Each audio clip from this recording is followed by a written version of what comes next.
എന്റെ പ്രിയപ്പെട്ടവരെ, കൊലപാതകങ്ങൾ വല്ലാതെ വർദ്ധിക്കുന്ന കാലമാണല്ലോ. അല്ലാഹുവിന്റെ റസൂൽ പറഞ്ഞതെന്തെന്നറിയുമോ? ഒരു മനുഷ്യനെ കൊല്ലുന്നത് ലോകത്തുള്ള സർവരെയും കൊല്ലുന്നതിന് തുല്യമാണെന്ന് മഹാനായ നബി മുഹമ്മദ് മുസ്തഫ സല്ലല്ലാഹു അലൈഹി വസല്ലമ തങ്ങൾ പഠിപ്പിക്കുകയാ. ലോകത്തിന്റെ പ്രിയപ്പെട്ടവര്, ഒരു മനുഷ്യനെ കൊല്ലുന്നത്, അത് മുസ്ലിമാകട്ടെ അമുസ്ലിമാകട്ടെ ആരുമാകട്ടെ, ഒരു മനുഷ്യനെ കൊല്ലുന്നത് ലോകത്തുള്ള സർവരെയും കൊല്ലുന്നതിന് തുല്യമാ.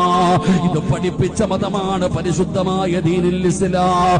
ഒരാളെ ഉപദ്രവിക്കരുത്, ഒരാളെ വേദനിപ്പിക്കരുത്.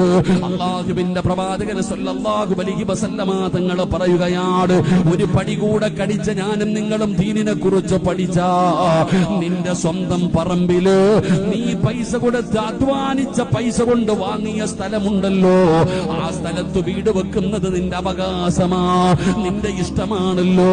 എന്നാൽ അല്ലാഹുവിന്റെ പരിശുദ്ധമായ ദീൻ പറയുകയാണ്, നിന്റെ വീട് 2 നില കെട്ടാൻ പാടില്ല, നിന്റെ വീട് ഉയർത്തി കെട്ടാൻ പാടില്ല.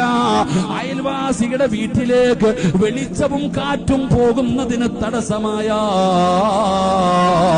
നിന്റെ വീട് പോലും ഉയർത്തിക്കെട്ടാൻ പാടില്ലെന്ന് ആദരവായ പ്രവാചകൻ നബി മുഹമ്മദ് മുസ്തഫ